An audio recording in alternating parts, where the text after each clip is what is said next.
Hello दोस्तों, आप सभी का आपके YouTube चैनल पे हार्दिक स्वागत है। तो साथियों, आज अपन मैट्रिक्स चैप्टर उठाएंगे जो कि अपना चैप्टर नंबर 3 होने वाला है। दोस्तों, अगर आप 12th क्लास की बात करें तो सबसे आसान और इम्पोर्टेंट चैप्टर है दोस्तों मैट्रिक्स। तो भैया आज हम बारीकी से समझेंगे और इंट्रोडक्शन क्लास है दोस्तों, तो कॉपी और पेन लेके बैठिएगा और एक एक चीज़ नोट जरूर कीजिएगा। तो हम यहाँ इस वीडियो में भी सीखेंगे कि क्वेश्चन को कैसे आप लगाओगे और क्वेश्चन किस प्रकार आपको देखने को मिलेगा। तो चलिए साथियों शुरू करते हैं, कैसे हम देखते हैं। तो मेरे भाई देखिए, मैट्रिक्स होता क्या है? Rectangular arrangement of data in form of rows and columns is called matrix. तो साथियों, एक रेक्टेंगुलर अरेंजमेंट है डाटा की, और किसमें है दोस्तों? वो कौन से फॉर्म में है? रोज और कॉलम की फॉर्म में है। तो मेरे भाई ध्यान से समझिएगा, जो यहाँ मैं आपको बता रहा हूँ। देखिए, रोज का मतलब है, देखिए हॉरिजॉन्टल लाइन है, जो हॉरिजॉन्टल लाइन है उसको दोस्तों हम बोलेंगे रोज, ठीक है। और बेटा जो वर्टिकल लाइन है, उसको हम क्या बोलेंगे दोस्तों? कॉलम्स। उसको हम क्या बोलेंगे? कॉलम्स बोलेंगे। तो यहाँ क्या बोला है? मैट्रिक्स आखिर होता क्या है? रेक्टेंगुलर अरेंजमेंट है दोस्तों डाटा का, और रोज और कॉलम की फॉर्म में दी गई होगी, ठीक है। तो ध्यान से समझिएगा, कोई भी अगर मैं मैट्रिक लूंगा तो भैया उसको हम कैपिटल अल्फाबेट से शो करेंगे। कोई भी मैट्रिक अगर लूंगा तो उसको हम कैपिटल अल्फाबेट से शो करेंगे। जैसे कि देखिए, अगर मैं रेक्टेंगुलर की बात करूं तो इस तरह की आपकी ब्रैकेट होगी, और इसके अंदर आपका डाटा या एलिमेंट्स अरेंज होंगे। जैसे मैं बात करूं 1 2 3 की, 4 5 6 की, तो दोस्तों ये क्या है? ये अपनी दोस्तों मैट्रिक है। क्या है? मैट्रिक है। आसान चैप्टर है दोस्तों, और बिल्कुल पेपर में हेल्प मिलेगी। ऐसे क्वेश्चन आप कर पाओगे जिसमें आपको फ्री के नंबर मिलते हैं, ठीक है। और जो बेटा ये अंदर है ना, इन सबको बोलते हैं दोस्तों एलिमेंट्स। क्या बोलते हैं? एलिमेंट्स, ठीक है। क्या बोलेंगे साथियों? हम एलिमेंट्स बोलेंगे, ठीक है साथियों। उम्मीद करता हूं आप समझ रहे होंगे। जो मैट्रिक के अंदर, जो ब्रैकेट के अंदर जो डाटा होता है उसको बोलते हैं हम एलिमेंट्स, ठीक है। और जिसे अगर हम बात करें इसकी, तो ये अपनी रो 1 है और ये अपनी रो 2 है। अगर मैं बात करूं वर्टिकल की बात करूं, खड़ी लाइन की बात करूं, तो मेरे भाई कॉलम 1 है, कॉलम 2 है और कॉलम 3 है, ठीक है। जो आपकी इस तरह से लेटी हुई लाइन होती है उसको बोलते हैं हम रो, जो अपनी सीधी लाइन होती है उसको बोलते हैं हम कॉलम्स। अपन यहाँ बारीकी से समझेंगे। एक बार फिर देखिएगा मैं क्या समझाने की कोशिश कर रहा हूँ। तो मैं यहाँ आपको एक मैट्रिक बना के दिखाता हूँ, ध्यान दीजिएगा। ये 1 2 3 7 8 9, ठीक है। ये आपकी मैट्रिक है। तो देखिए, जो ये वाली लाइन होती है इसको हम बोलेंगे R1, जो कि रो नंबर 1। जो कि ये लाइन होगी, दूसरी लाइन होगी, ये होगी बेटा R2, row number 2। Horizontal line, बड़ी लाइन को हम बोलते हैं रो, और खड़ी लाइन, सीधी लाइन को हम बोलते हैं कॉलम्स। तो बेटा ये कौन सी कॉलम होगी? C1, column number 1, column number 2, column number 3। उम्मीद करता हूं अब आपको समझ में आया होगा कि रो हम किसको बोलेंगे और कॉलम हम किसको बोलेंगे, ठीक है। चलिए अब अपन आगे चलते हैं, और भी चीज़ें समझेंगे बारीकी से, हर चीज़ के आराम से समझेंगे। तो चलिए दोस्तों, अब हम सीखेंगे ऑर्डर ऑफ मैट्रिक क्या होता है। देखिए, if matrix having m number of rows and n number of columns, then the order of matrix m cross n या m बाय n। मेरे भाई बोला क्या गया है कि अगर किसी मैट्रिक की m नंबर ऑफ रोज है और किसी मैट्रिक की n नंबर ऑफ रोज है, तो आपको अगर उसका ऑर्डर बताना है तो वो किस में बताओगे? m बाय n में। m का मतलब मेरे दोस्तों यहाँ क्या हो गया है? m का मतलब यहाँ हो गया रो, ठीक है। और n का मतलब यहाँ हो गया दोस्तों कॉलम से, ठीक है दोस्तों। अब अगर मैं बात करूँ एग्जाम्पल देने की, अगर आपने किसी भी मैट्रिक का ऑर्डर बताना है तो कैसे बताओगे? तो देखिए प्यारे दोस्तों, ये 1 2 3 4 है। अब आपको इस मैट्रिक का ऑर्डर बताना है, तो देखिए 2 ही रो है और बेटा 2 ही कॉलम है। उम्मीद कर रहा हूँ आप समझ रहे होंगे। देखिए 2 ही रो है और 2 ही कॉलम है, तो मैट्रिक का जो ऑर्डर बना 2/2 का आपका बना है, ठीक है साथियों। आसान है बिल्कुल ही। अगर मैं और एग्जांपल लूँ, देखिए अगर मैं 5 7 8 9 3 6 3 2 1। अगर इस मैट्रिक की बात करूं, इसकी मैट्रिक के ऑर्डर की बात करूं, तो देखिए 3 ही रो है दोस्तों, 3 ही रो है और 3 ही कॉलम है। तो अगर मैं बात करूं ऑर्डर की, तो देखिए 3 रो है और 3 कॉलम है, तो 3 क्रॉस 3 या 3 बाय 3 की ये क्या बनी दोस्तों, मैट्रिक बनी। मेरे प्यारे दोस्तों, आपको ये बात ध्यान रखना है, जो अपन स्टार्टिंग में लेंगे वो हमेशा लेंगे रो को। किसको लेंगे साथियों, रो को। और जो अपन सेकंड लेंगे वो हमेशा लेंगे दोस्तों कॉलम को, ठीक है ना। वो किसको लेंगे दोस्तों, कॉलम को। चलिए, उम्मीद करता हूँ समझ गए होंगे। आगे चलते हैं, किस प्रकार हम सीखेंगे आगे भी। तो दोस्तों, नंबर ऑफ एलिमेंट्स बताने किसी भी मैट्रिक में, तो ध्यान दीजिएगा, बस आपको क्या करना है, m क्रॉस n कर देना है। मतलब सर m का मतलब क्या है, रो, और n का मतलब क्या है दोस्तों, कॉलम। तो बस जितनी रो है और जितनी कॉलम है उनकी आपस में मल्टीप्लाई कर देनी है। आपका क्या आ जाएगा दोस्तों, नंबर ऑफ एलिमेंट निकल के आ जाएंगे। उस मैट्रिक में उतने एलिमेंट्स है। तो अगर हम ए मैट्रिक की बात करें, तो इसमें अगर आपको नंबर ऑफ एलिमेंट निकालने हैं तो आपको ऐसे नहीं गिनना है 1 2 3 4 5 6 एलिमेंट है ना। अब आपको सीधा मल्टीप्लाई करके सीखना है। ऑर्डर अगर निकल के आ गया तो आप सीधा मल्टीप्लाई कर देना।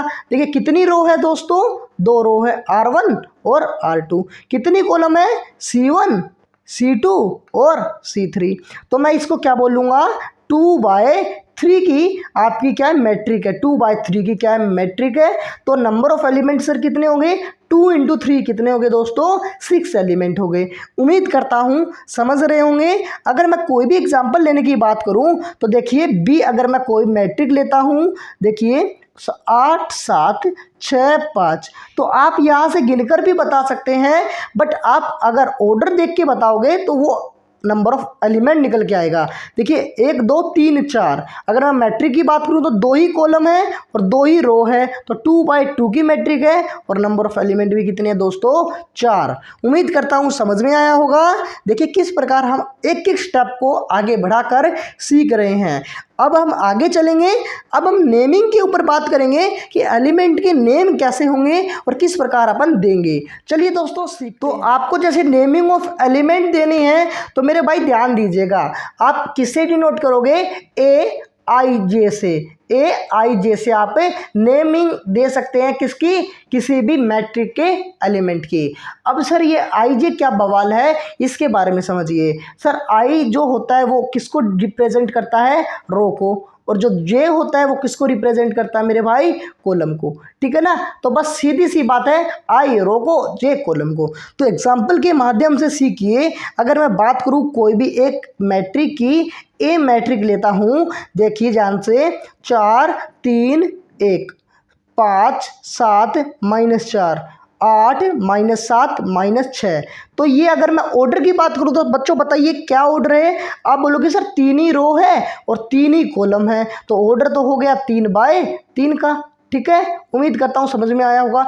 अब मैं आपसे पूछूं नंबर ऑफ एलिमेंट कितने हैं, 3 × 3 बेटा 9 होते हैं। तो नंबर ऑफ एलिमेंट कितने हो गए सर, 9 हो गए, ठीक है। अब हम नेमिंग ऑफ एलिमेंट्स की बात करेंगे, तो देखिए ध्यान दीजिएगा, I का मतलब होता है दोस्तों रो और J का मतलब होता है कॉलम। तो अगर मैं A11 की बात करूं, तो इसका मतलब है आपको वो एलिमेंट लेना है जो पहली रो के पहली कॉलम का एलिमेंट, ठीक है। पहली रो के पहली कॉलम का एलिमेंट क्या हो गया, 4। अगर मैं A12 की बात करूं, तो देखिए पहली रो कॉलम दूसरी, पहली रो कॉलम दूसरी, पहली रो कॉलम दूसरी, तो पहली रो कॉलम दूसरी, तो एलिमेंट हो गया मेरे भाई 3। उम्मीद करता हूँ समझ रहे होंगे किस प्रकार अपन नेमिंग दे रहे हैं। तो ध्यान दीजिएगा, अगर मैं नेमिंग की बात करूँ 3/3 मैट्रिक की, तो यहाँ जो पहली आ गया तो A11 A12 A13, ठीक है। A21 A22 और A23, A31 A32 A33। तो ये कौन सी मैट्रिक बनी भाई, 3/3 की। अगर जैसे 4/, होती तो A41 A42 A43, ठीक है दोस्त। उम्मीद करता हूँ समझ रहे होंगे।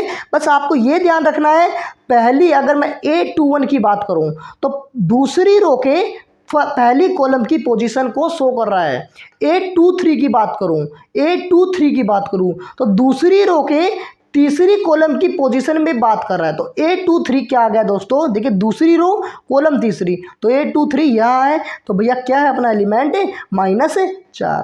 उम्मीद करता हूँ समझ रहे होंगे। A32 की बात करूँ दोस्तों तो तीसरी रो के दूसरी कॉलम की पोजीशन को बता रहा है। तो तीसरी रो क्या है और दूसरी कॉलम क्या है, ये रही, तो -7 आपका बेटा क्या हो गया, आंसर हो गया। उम्मीद करता हूँ आप समझ रहे होंगे, बारीकी से चीज़ों को समझा रहा हूँ। आगे चलते हैं, अब क्या सीखेंगे ध्यान दीजिएगा। तो देखिए दोस्तों, टाइप्स ऑफ मैट्रिक्स समझते हैं। टाइप्स ऑफ मैट्रिक क्या होती है। रो मैट्रिक्स दोस्तों हम किसको बोलेंगे, ए matric having only one row. दोस्तों जिस मैट्रिक की ओनली एक ही रो हो उसको हम क्या बोलेंगे, रो मैट्रिक। और इसी प्रकार हम कॉलम मैट्रिक किसको बोलेंगे मेरे भाई, जिस मैट्रिक की दोस्तों एक ही कॉलम हो उसको हम क्या बोलेंगे, कॉलम मैट्रिक। तो एग्जाम्पल के साथ समझते हैं दोस्तों। एग्जाम्पल क्या है, यहाँ देखिए किसी भी एक रो किसकी होगी, देखिए 1 2 3 4 5। अब देखिए इसकी क्या है, एक ही तो रो है मेरे भाई। अगर और एग्जाम्पल ले लीजिए, ये और एग्जाम्पल 2 3, इसकी भी क्या है, एक ही रो है। ओनली एक रो हो दोस्तों उसको बोलेंगे रो मैट्रिक। और एक कॉलम हो 1 2 3, तो कॉलम क्या है दोस्तों, एक है, तो एक कॉलम है तो उसको बोलेंगे हम कॉलम मैट्रिक। ठीक है, देखिए वर्टिकल लाइन को, सीधी लाइन को हम कॉलम बोलते हैं, लेटी लाइन को, हॉरिजॉन्टल लाइन को हम रो बोलते हैं। ठीक है दोस्तों, तो अगर मैं मैट्रिक, देखिए मैट्रिक की बात करें, ऑर्डर की बात करूं तो इसका ऑर्डर क्या होगा, देखिए एक रो है तो एक क्रॉस, कितने कॉलम है 1 2 3 4 5, तो 1/5 की ये क्या हो गई अपनी मैट्रिक। अगर मैं बात करूं एक कॉलम है तो एक, कितनी एक रो है तो एक, कितनी कॉलम है 1 2, तो 1/2 की अपनी क्या हो गई मैट्रिक। इसी प्रकार अगर हम बात करें कॉलम मैट्रिक्स में, देखिए एक कॉलम होनी चाहिए तो 1 2 3, एक कॉलम है दोस्तों और रो कितनी है 3, और पहले क्या आता है रो, इस वजह से 3/1 की अपनी क्या है ये मैट्रिक है। उम्मीद करता हूँ आप समझ रहे होंगे। अगर मैं बात करूँ, अगर सिंगल एक की भी ले लूँ ना, तो देखिए एक ही रो है और एक ही कॉलम है, तो ये क्या बन गई 1/1। उम्मीद करता हूँ आप समझ रहे होंगे। ये बाद की बातें हैं, बट यहाँ तक कोई भी अगर आपको दिक्कत हुई है तो मेरे को ज़रूर कमेंट बॉक्स में बताना। चलिए मेरे भाई आगे बढ़ते हैं, आगे टाइप्स और सीखते हैं जो कि वेरी इंपॉर्टेंट होने वाली है 12th के बाद भी और 12th के बोर्ड एग्जाम में भी। फिर हम पढ़ेंगे मेरे भाई रेक्टेंगुलर मैट्रिक।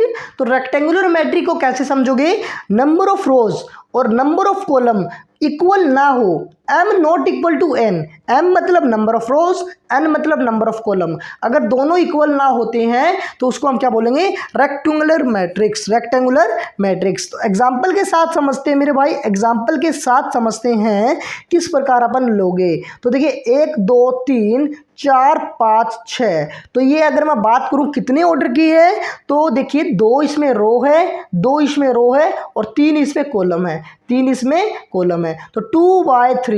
तो मेरे भाई ये क्या हो गई आपकी रेक्टेंगुलर मैट्रिक, क्योंकि ये दोनों आपस में इक्वल नहीं है। और एग्जांपल ले लीजिए, जैसे 1 2 3 4 5 6, तो ये क्या हो गई, देखिए 1 रो 2 रो 3 रो, 1 कॉलम 2 कॉलम, तो ये क्या होगी 3/2 की मैट्रिक हो गई। तो ये भी क्या है मेरे भाई, रेक्टेंगुलर मैट्रिक। तो जिसमें रो और कॉलम भाई इक्वल नहीं होते हैं तो वो क्या हो जाएगी अपनी रेक्टेंगुलर मैट्रिक। तो चलिए आगे बढ़ते हैं साथियों, नेक्स्ट टाइप के ऊपर चलते हैं। देखिए तो अब हम स्क्वायर मैट्रिक की बात करते हैं दोस्तों।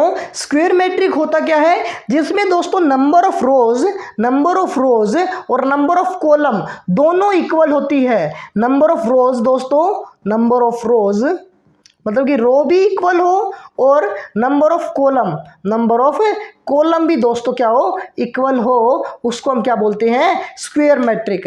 तो एग्जांपल के साथ समझिए, ये मैं कोई भी एक मैट्रिक ले रहा हूँ ए नाम से, तो 1 2 3 4, तो ये कौन से ऑर्डर की है, पहली बात तो आप बोलोगे सर 2 ही रो है और 2 ही कॉलम है, तो 2/2 ऑर्डर की है। तो मेरे भाई मैंने क्या बताया, नंबर ऑफ रोज और नंबर ऑफ कॉलम दोनों इक्वल हो तो वो अपनी कौन सी मैट्रिक कहलाती है दोस्तों, स्क्वायर मैट्रिक कहलाती है, स्क्वायर मैट्रिक कहलाती है। ठीक है, जैसे हम बात करें 3x3 की कोई मैट्रिक लेंगे तो वो भी क्या कहलाएगी अपनी स्क्वायर मैट्रिक। ठीक है, 4x4 स्क्वायर मैट्रिक ही कहलाएगी। चलिए आगे बढ़ते हैं, आगे हम देखते हैं बेटा डायगोनल मैट्रिक। तो डायगोनल्स क्या होती है देखिएगा। तो डायगोनल मैट्रिक की बात करें दोस्तों तो non diagonal matrix elements are zero, मतलब कि जो डायगोनल में नहीं है एलिमेंट्स वे सभी के सभी क्या हो जाएंगे, जीरो हो जाएंगे। अगर वो होता है, वो कंडीशन बनती है तो हम क्या बोलेंगे, इसको डायगोनल मैट्रिक बोलेंगे। एग्जांपल सर, एग्जांपल देखिए, एग्जांपल देखिए एक बार, जैसे मैं बताऊं 1 2 3, अब जितने भी बचे ना एलिमेंट्स वो क्या हो गए अपने, जीरो हो गए। ठीक है, तो ये क्या हो गया अपने 3x3 की मैट्रिक है दोस्तों। और अगर आप ध्यान दीजिए, अगर आप ध्यान देते हो तो जो आपका डायगोनल है, जो आपका डायगोनल है वो आपका क्या हो गया मेरे भाई, नॉन जीरो। ठीक है ना, और जो नॉन डायगोनल है वो सारे के सारे क्या है बेटा, जीरो है। ये आपको ध्यान रखना है, डायगोनल में आपकी स्टार्टिंग से इस तरह ही डायगोनल बनेगा, आप इस तरह से नहीं ले सकते। क्या बोला, इस तरह से आपने डायगोनल लेना है। ये आपके नॉन जीरो होने चाहिए। ठीक है, नॉन जीरो होनी चाहिए। और मैं अगर बात करूं दोस्तों, सीधी सी बात है, ए को आप ये भी लिख सकते हो डायगोनल ऑफ, क्या लिख सकते हो सर, डायगोनल ऑफ 1 2 3, इस तरह से भी आप इस मैट्रिक को बेटा लिख सकते हो। ठीक है, नॉन डायगोनल एलिमेंट क्या हो जाएंगे, जीरो हो जाएंगे। नॉन डायगोनल एलिमेंट्स क्या हो जाएंगे दोस्तों, जीरो हो जाएंगे। चलिए आगे बढ़ते हैं, आगे और चीजें सीखते हैं। नेक्स्ट टाइप, तो मेरे भाई स्केलर मैट्रिक क्या होती है, if all non diagonal elements are zero and all diagonals element are equal. देखिए ध्यान से, अगर मैं मैट्रिक की बात करूं, इतने प्यार से बता रहा हूं दोस्तों, आप अगर समझे नहीं ना तो भाई दिक्कत हो जाएगी, क्योंकि इंपॉर्टेंट है ये आपके लिए। तो देखिए, अगर मैं यहाँ 3 लेता हूं और जितने भी नॉन डायगोनल है 3 और 3, जितने भी नॉन डायगोनल है दोस्तों वो क्या क्या हो जाएंगे, जीरो। बट जो डायगोनल है ना वो क्या होने चाहिए, आपके सेम होने चाहिए। जैसे अगर आपने 5 ले लिया ना तो 5 होगा सारे के सारे डायगोनल। ठीक है, अगर 6 ले लिया तो सारे के सारे 6 हो जाएंगे, और बाकी के जितने भी नॉन डायगोनल है वो सारे के सारे क्या होंगे, जीरो। ठीक है, उम्मीद करता हूँ आप समझ रहे होंगे कि किस प्रकार हम यहाँ कोशिश कर रहे हैं समझने की। तो कौन सा ऑर्डर है दोस्तों, 3x3 का ऑर्डर है, ये आपको पता है। ठीक है ना दोस्तों, चलिए आगे हम बढ़ते हैं भाई आइडेंटिटी मैट्रिक्स के ऊपर। किसके ऊपर सर, आइडेंटिटी मैट्रिक होता क्या है, इन चीज़ों के बारे में भी समझ लेते हैं। आइडेंटिटी मैट्रिक इंपॉर्टेंट भी है दोस्तों, इसी मैट्रिक को हमें यूनिट मैट्रिक भी बोलते हैं। क्या बोलते हैं सर, यूनिट मैट्रिक। तो नोट कर लीजिएगा दोस्तों, क्या बोलते हैं, यूनिट मैट्रिक। क्या बोलते हैं, यूनिट मैट्रिक्स। ठीक है, तो देखिए क्या होती है, अगर आइडेंटिटी मैट्रिक की बात करूं, इसमें क्या है कि जितने भी डायगोनल है, जितने भी डायगोनल है, जैसे डायगोनल की बात करूं तो उसमें क्या होता है, वो 1 होता है, और नॉन डायगोनल एलिमेंट्स क्या होंगे, जीरो। तो देखिए 1 1 1 0 0 0 0 0 0। तो उम्मीद करता हूं आप समझ गए होंगे कि आइडेंटिटी मैट्रिक्स क्या होती है। डायगोनल क्या हो सर, इसमें आपका 1 हो, डायगोनल क्या हो सर, 1 हो, और बाकी के जितने भी नॉन डायगोनल है वो क्या है, जीरो है। तो मैं इसको आई से रिप्रेजेंट कर सकता हूं आइडेंटिटी मैट्रिक को, और I3 भी मैं ले सकता हूं, क्योंकि ऑर्डर क्या है आपका 3। ठीक है, अगर मैं 2x2 की मैट्रिक आइडेंटिटी दर्शानी हो तो कैसे दर्शाओगे, देखिए I2 = 1 0 0 1। उम्मीद करता हूं ये क्या है, 2x2 की आइडेंटिटी मैट्रिक है। ठीक है, तो ये अब अपना एक लास्ट रह गया जिसको हम बोलते हैं भैया जीरो मैट्रिक्स या फिर नल मैट्रिक्स। तो उसको भी समझ लेते हैं दोस्तों, आखिर होता क्या जीरो मैट्रिक क्या होता है। देखिए अगर मैं बात करूं तो जीरो मैट्रिक में ऑल एलिमेंट्स, क्या बोला सर, ऑल एलिमेंट्स, जितने भी एलिमेंट है, जितने भी एलिमेंट्स है वे किसके इक्वल हो जाएंगे, जीरो के। All elements are zero. ठीक है, तो देखिए ध्यान से, जीरो मैट्रिक की बात करूं 0 0 0, तो ये क्या है, नल मैट्रिक भी बोलते हैं इसको और जीरो मैट्रिक भी बोलते हैं। तो भैया ये आपकी लगभग इंपॉर्टेंट टाइप है वो आपकी यहाँ कवर हो चुकी है। बाकी जो भी अगर टाइप बचती है वो हम एक्सरसाइज के बीच बीच में और आगे भी समझाते रहेंगे। ठीक है, चलिए यहाँ तक आए हैं तो एक क्वेश्चन नंबर 1 भी कर लेते हैं दोस्तों। तो 3.1 का क्वेश्चन नंबर 1 क्या कहता है वो देखिएगा। तो भाई क्वेश्चन नंबर फर्स्ट क्या कहता है, देखिए इन ए मैट्रिक ए, ये आपके सामने मैट्रिक दी है, आपसे पूछा क्या है, order of a matrix, number of elements और write the elements A13, A21, A33, A24 और A23। कहने का मतलब अगर आपने इंट्रोडक्शन देखी है वो पूरी लास्ट तक देखी है तो आप आसानी से ये क्वेश्चन कर लोगे। तो देखिए अगर मैं ऑर्डर की बात करूं बच्चों, अगर मैट्रिक के ऑर्डर की बात करूं तो रो कितनी है दोस्तों, देखिए 1 रो, 2 रो, 3 रो, तो रो कितनी है 3 और कॉलम कितनी है 1 कॉलम, 2 कॉलम, 3 कॉलम, 4। तो 3/4 की अपनी क्या मैट्रिक है, तो ऑर्डर क्या हो गया 3/4। उम्मीद करता हूं आप समझ गए होंगे। मैंने आपको बताया था कि हॉरिजॉन्टल लाइन जो होती है, हॉरिजॉन्टल लाइन होती है उसको हम बोलते हैं रो, और जो अपनी वर्टिकल लाइन होती है, जो अपनी सीधी लाइन होती है उसको हम बोलते हैं भाई कॉलम। ठीक है ना, उम्मीद करता हूँ आप समझ रहे होंगे जो चीज़ें मैंने यहाँ बताई है। अब हम चलते हैं नंबर ऑफ एलिमेंट्स की। तो मैंने आपको बताया था आपको इस प्रकार गिनना नहीं है, सीधी सी बात है, जो आपका ऑर्डर है बस मल्टीप्लाई कर दीजिए, 3 × 4 जो ऑर्डर है m क्रॉस n है उसका आंसर निकाल दीजिए, उतने ही आपके क्या है नंबर ऑफ एलिमेंट है। गिनना चाहते हो तो गिन लीजिए, आपके 12 ही टोटल नंबर ऑफ एलिमेंट से होंगे। तो आपका समझ में आ रहा होगा कि इस प्रकार के क्वेश्चन हैं। अब आपको बताना A13 मतलब कि पोजीशन बतानी है आपको मैट्रिक्स में। तो 1 का मतलब है दोस्तों रो, कॉलम का मतलब है 3 का मतलब है दोस्तों कॉलम। तो आइए A13 मतलब कि पहली रो के तीसरी कॉलम में कौन सा एलिमेंट है, तो रो क्या है पहली ये, तीसरी कॉलम क्या ये, तो क्या आ गया बेटा आंसर 19। तो A13 क्या है, A13 क्या भाई 19। ठीक है, अब हम देखिए A21, 2 का मतलब है दूसरी रो और 1 का मतलब है पहली कॉलम, तो दूसरी रो पहली कॉलम, तो दूसरी रो पहली कॉलम क्या है 35। तो ये आपका क्या हो गया आंसर। उम्मीद करता हूं आप पोजीशन निकालने में भी समर्थ होंगे कि किस प्रकार हम पोजीशन निकाल रहे हैं। A33 तीसरी रो तीसरी कॉलम वाली पोजीशन बतानी है, तो तीसरी रो तीसरी कॉलम, तो ये क्या है आपका -5। अब दोस्तों ये 2 क्वेश्चन मैं आपको घर पे करने के लिए दे रहा हूं, तो प्लीज़ कमेंट करके ज़रूर बताइएगा कि इसका आंसर क्या होगा। ठीक है, तो देखिए ज़रूर कमेंट करके बताना। अब हम बस आज के लिए इतना ही रखते हैं, फिर मिलेंगे हम अगली वीडियो में। तो दोस्तों बने रहिएगा, चैनल को ज़रूर सब्सक्राइब कर लीजिएगा। कुछ भी अगर आपको समझ में आया है तो वीडियो को लाइक और शेयर ज़रूर कीजिएगा। थैंक यू दोस्तों वीडियो देखने के लिए, फिर मिलेंगे हम अगली वीडियो के साथ। Take care, bye bye.